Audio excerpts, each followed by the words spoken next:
So the starting point that I would like to hear from you is, what is your personal story with productivity, and why is the topic of productivity something that you've learned a lot about? Why does it interest you?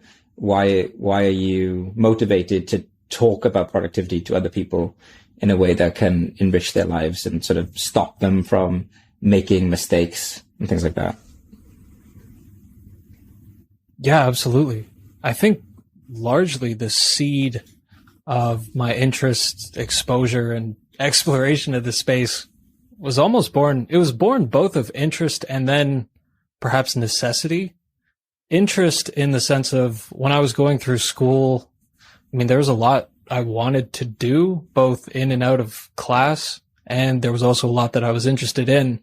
And you run up very quickly in that dynamic into I only have 24 hours in a day. I only have 7 days a week. And just the Tetris game of trying to fit everything in became fairly entertaining to me. It's like, what can I actually do here?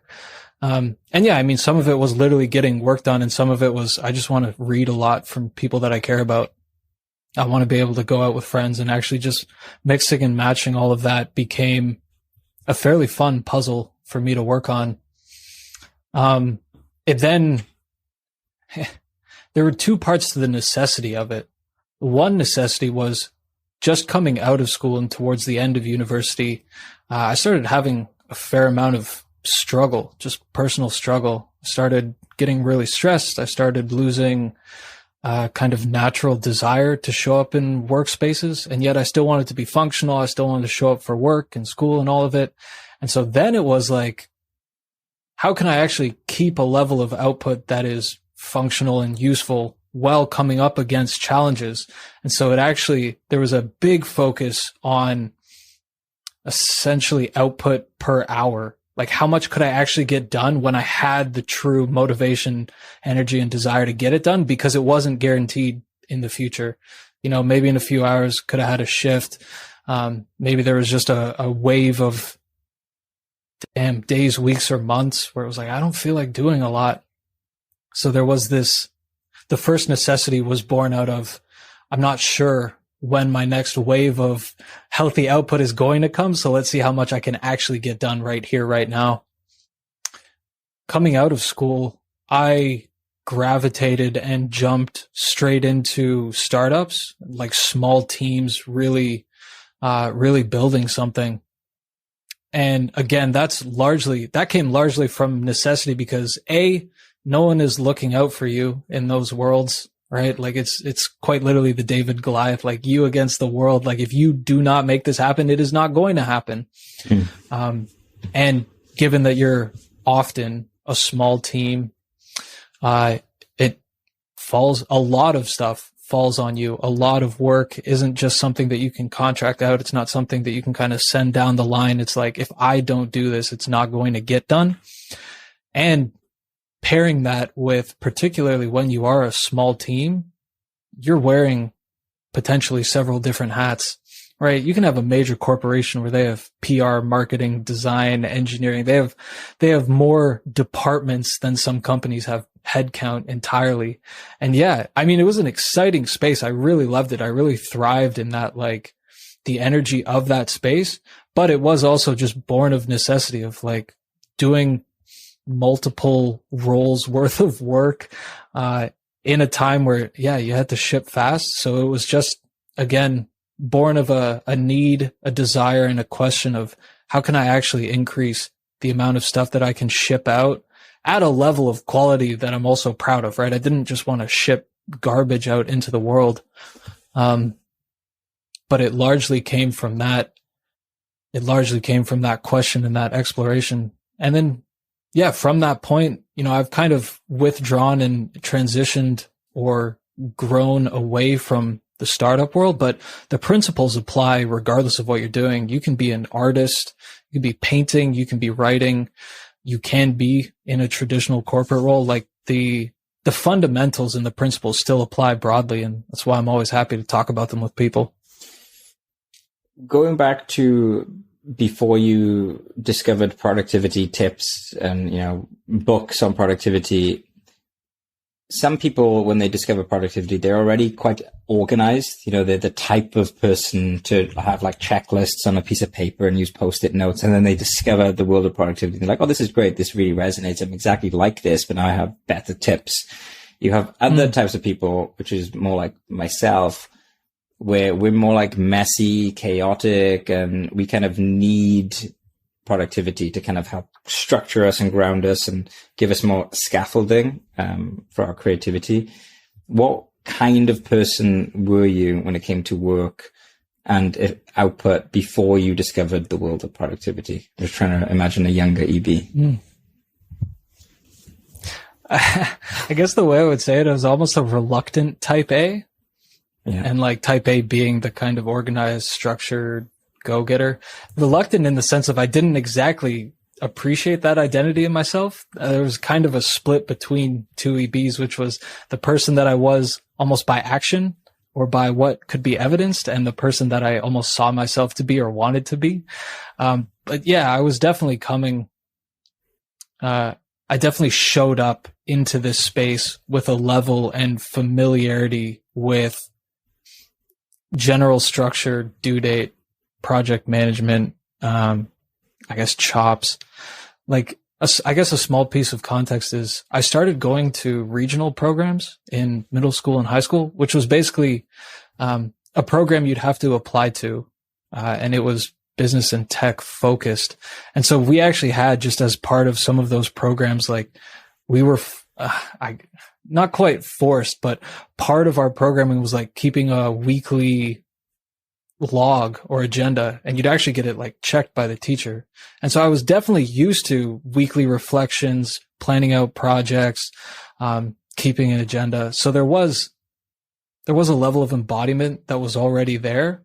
And then when I was both interested in it and started finding deeper frameworks, more comprehensive philosophies around how you could actually pour some rocket fuel on that, yeah, it was definitely already, the fire of it was already burning, and it was very much just additional fuel rather than trying to spark the entire flame itself. Yeah, love that. So what we're going to be sharing in this course is the kind of simplicity relating to productivity that you've developed on the other side of complexity, on the other side of like going through the fire, making a lot of mistakes and learning a lot of things, and actually using, like I can vouch that you actually use the things that you're teaching yourself. Like it's not some abstract idea, like I'm going to teach you some productivity principles that I read about and I never use. It's like these are things you actually use, we use as a team.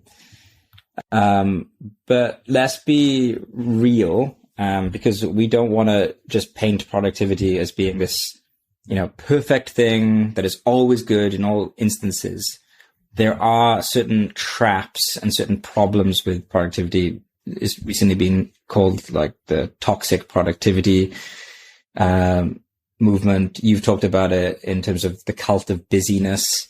Can you talk about some of the ways that learning about productivity and trying these different principles has potentially like held you back or stifled your progress in some way? Or have you seen other people who have fallen into productivity traps, and what are those? Yeah, it's actually hard to underscore how important it is actually probably to start from this space, because it is a very sticky trap if you fall into it. I've definitely fallen into it. I think I'm still almost in the process of healing the wounding of essentially tying your value to your output, which is something I've come to speak a lot about on almost all of our experiences that we run now. I think that's probably the place to start. And yeah, whenever we've spoken about this together, we've done some podcasts and some pieces on this before, like almost before anyone dives into this, there's almost a level of checking in with yourself that you need to do, which is, I guess it's twofold. The first and most fundamental question to me is, how much of your value of yourself do you tie to how much you can get done? Like, how directly is your self-worth related to your external output in the world, your productive output into the economy? And if it is, and I would be very interested to hear from anyone who can honestly say that none of it is, because I don't necessarily believe that on face value. And the second is, are you coming to this space so that you can feed that need or emptiness more, or that wound of, really, I'm just trying to get here so I can get a few hacks so that I can quadruple my output so that I can become 4 times more valuable as a human. And that thread, I think, is way more present in all of us than we might imagine. And I don't want to help people become better at doing that. The same principle, like, these principles can help, because there's the other side of it for me is, but actually, if you have a very deep calling inside of you, if you have that masterpiece that you want to put out into the world, actually, you know, having a few tools, tricks, techniques, absolutely fantastic and can help a lot, make it way easier, make it way more effective. It's the same principles and practices, but it comes from very, very different spaces. There's a part of me that is, I guess, somewhat frustrated with the state of the union around this space and this work, because there are many people who have made entire identities, personalities, personal empires around output, productivity gurus, all of that. And if you follow them long enough, or of course, if you have the opportunity to actually speak with them one-on-one, or you immerse yourself in the space of the really kind of peak performance, high output people, almost without exception, at some length of time, you will hear the burnout or the modafinil story of like, oh yeah, I was outputting at such a high level and then I completely crashed. Or the only way I was actually able to fuel this 3 years of deep output was from various pharmaceutical cocktails. I was on Adderall, Ritalin, modafinil for a long time. And yeah, I don't feel like that's genuine, because what's often presented to the public and people of good faith just trying to explore this more is like, oh yeah, just do this technique, you know, have your cold shower in the morning and write down your affirmation and you'll be all set. But really, on a day-to-day basis, they have extreme amounts of either unsustainable stress and hormonal imbalances, or they're just fueling it solely based on a chemical cocktail. And there's a kind of disingenuousness in that really rubs me the wrong way. And so there is this huge like stop sign at the beginning of this course. And whenever you enter this space, the kind of output or increasing your output space of just really getting clear on where you're coming from, why you want to do this at all, and then really digging into the healthy, sustainable techniques that actually allow you to do this with a semblance of sanity over several years or decades, because this isn't a get rich quick scheme. This isn't, you're going to change everything in 3 months. This is like, don't you want to be able to do stuff for the next 3 decades, 4 decades of your life?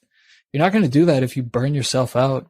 And so, yeah, it's almost also why I feel very called to continue to be a kind of voice in this space, because I've both succumbed to the traps myself, both the kind of burnout, pharmaceutical, and just the value parts of it. And I just see it almost everywhere nowadays of, this kind of double take, or this magic trick of like, I'm going to show you the nice principles, but I'm actually going to keep all the real secrets to myself over here. And almost none of them, I would argue, are that healthy or desirable once you dig into the day-to-day of them.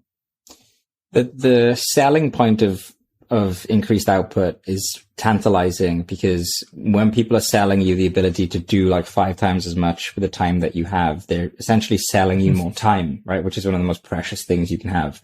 So productivity gurus are actually saying, would you like 5 times as much time? Like, I'll just like gift you more time that you didn't previously have. Like, would you like it? And the answer is like, yeah, I'd like more time. Of course. It's hard to say no. Like, it's a very exciting prospect. 2 things come up. So one of the things that I've always been impressed with you, and the thing that's made me want to learn from you when it comes to productivity, is not, oh my God, Eric is doing like 20 times more than other people. If anyone works hard at something, you know, like they can get stuff done. You know, if they're really anyone in the world, if you're very driven, you can get stuff done. The thing that has always impressed me most is the kind of consistency and relaxed, carefree, stress-free, like systematic way that you just kind of go through things. So often I feel this like frenzied, kind of like over-excited, over-caffeinated approach to like the new shiny to-do list and the new shiny note-taking app. And I've spoken to friends and we're like nerding out over the perfect note-taking system. And then there's you over there in your corner that's just like, yeah, I've been using this same system for like 2 years. It works. I get stuff done.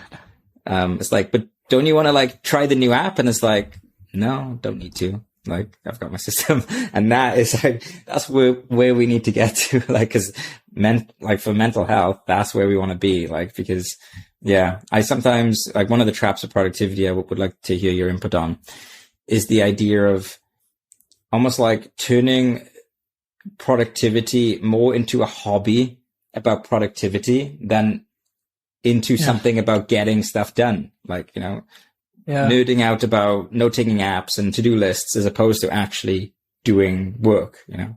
It's such a big trap.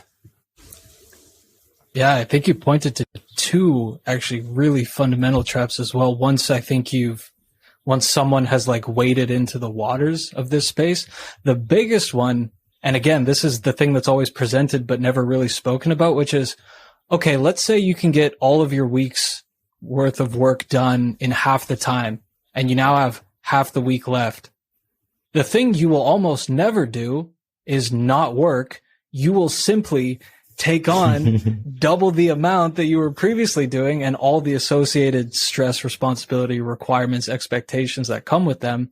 And now you have a massively increased expectation or personal requirement to deliver continuously from now on. And actually then you can see how that becomes a very vicious cycle very quickly, because then you get better at automating all of that and you take on more and you take on more. And eventually it often leads into some reconciliation point where either all your responsibilities collapse because you're juggling too many balls, or you yourself as the operator collapse entirely because it's too much of a weight to hold. It's very rare that I see people actually like cut down the time and then not immediately fill it with anything, because again, they're tying their value to the output. And so of course, if you can infinitely increase your output, you can infinitely increase your value, right? And so you'll never stop. There will never be a goalpost of output that most people will stop at. And yeah, that's a recipe for absolute disaster. The second big trap that you pointed to that I completely agree with is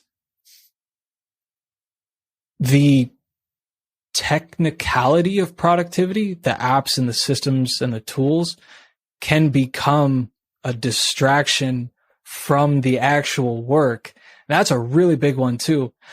This whole space can be difficult because there's always the true argument where actually if you did find a system that really, really clicks for you, it could change everything significantly. And it might be as simple as that next app, but you might go through, let me experiment with 24 of these. And now you're just messing around creating account logins rather than actually sitting down and putting your website together, which was the thing that you were getting the apps for in the first place.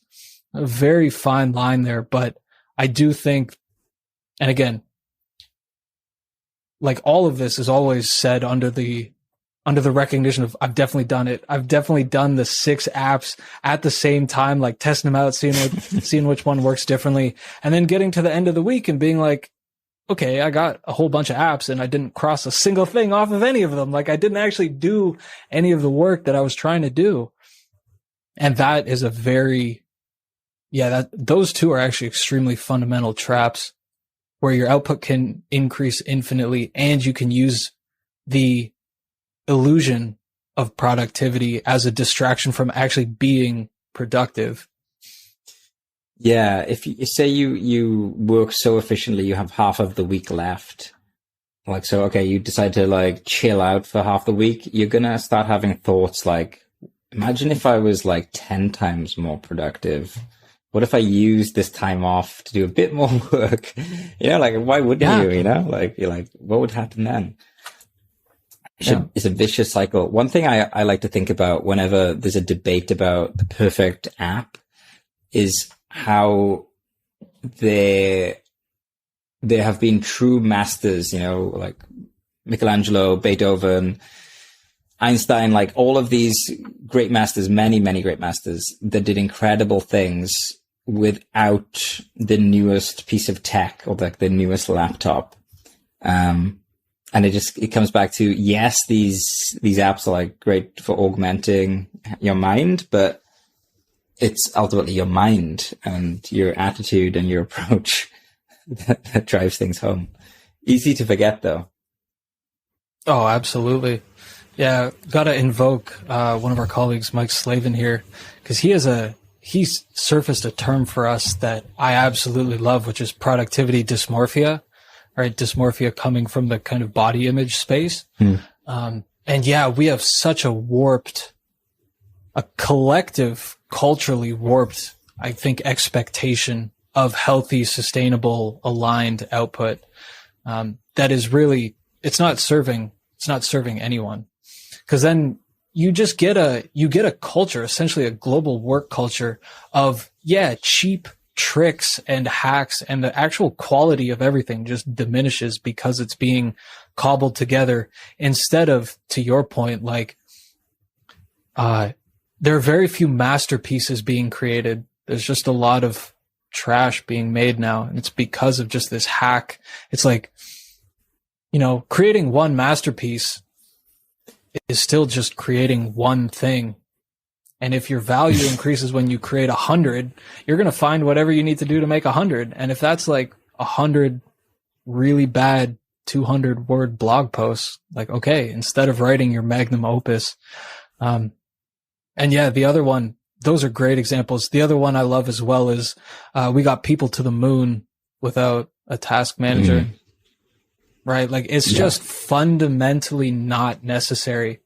And actually I would argue, I think this is where I've come to settle in is actually even the fact that you feel a need to augment what's going on in your mind is the problem.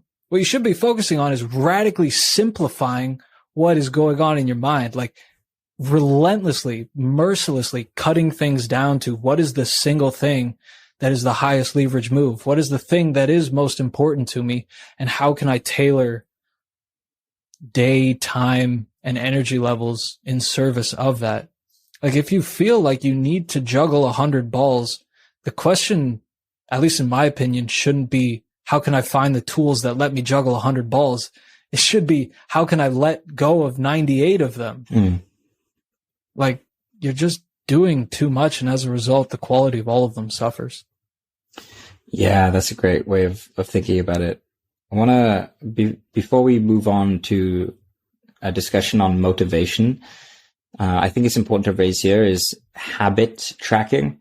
So I'm a big fan of habit tracking, but at the same time, I also recognize that many of the people that I admire the most in different fields, I'm almost certain that they don't do habit tracking themselves. Like my favorite writers don't do like, all right, I've got to just check off this like 20 minutes of writing per day thing. Like, and I'm going to have anxiety unless I do it. They're just engrossed in the story. Like they're engrossed in the characters that they're writing about. And it's like, so yeah, the habit tracking thing, I would like to get your input on that because it's not just about habit tracking. It's sort of like what gets measured gets managed. This kind of obsession with tracking things and how that can cause anxiety and might even like stop you from even like achieving the things that you initially set out to do? I feel like I've settled on a fairly straightforward relationship with habit trackers, which is, or just again, almost the entire suite of tools and technology in this space, just something like training wheels. Like, yeah, if you need to build the skill up of like getting your ass in the chair every day to write, okay, cool. Use Stick or like use an app of like, did you sit your ass down in the chair and try to write something today? Yes or no? Cool. Over time though, that will become embodied. It's almost like, it's actually like any app. Like eventually, if you keep going to the gym enough, you'll actually start feeling weird the times you don't go to the gym. And that's how you know it's really become a part of your system. It lives in your like DNA and your bones. It's the same thing for sitting down to do work, to write, to build a company. Eventually it's like, wow, I haven't written in a long time. Like something is off. I actually feel that. And I don't need a habit tracker to tell me that I haven't checked the box in 4 days. It becomes, it's self-evident. It's self-evident in my like nervous system that it's not. But yeah, like there's something, I mean, this is actually a demonstration of the kind of state of the union of the productivity work culture space, which is you should be able to do everything flawlessly the very first time you do it, including, you know, I'm going to write 1,000 words every day for 2 months. Do you have any concept of how hard that is if you've never done it? Writing 1,000 words that aren't complete trash is not straightforward. It's not easy, particularly to do it on an unbroken chain for a few months. Like actually building up to it. This is actually, again, almost one of the fundamental principles, which is play a very, very long game. Like play a very long game with yourself. Because, yeah, if you're just trying to get something done in a month, in 2 months, and just be done with it, okay, there's probably a system better than what we're about to talk about that will help you do that. This is like, I want to be able to show up. And this was your point earlier, the consistency thing. It's like, I want to be able to show up to build things for the next several decades of my life. And actually, if it takes me 3 weeks, if it takes me 3 months to set up something that will let me be consistent for 3 decades, that's a no-brainer. Like it's so fundamentally obvious.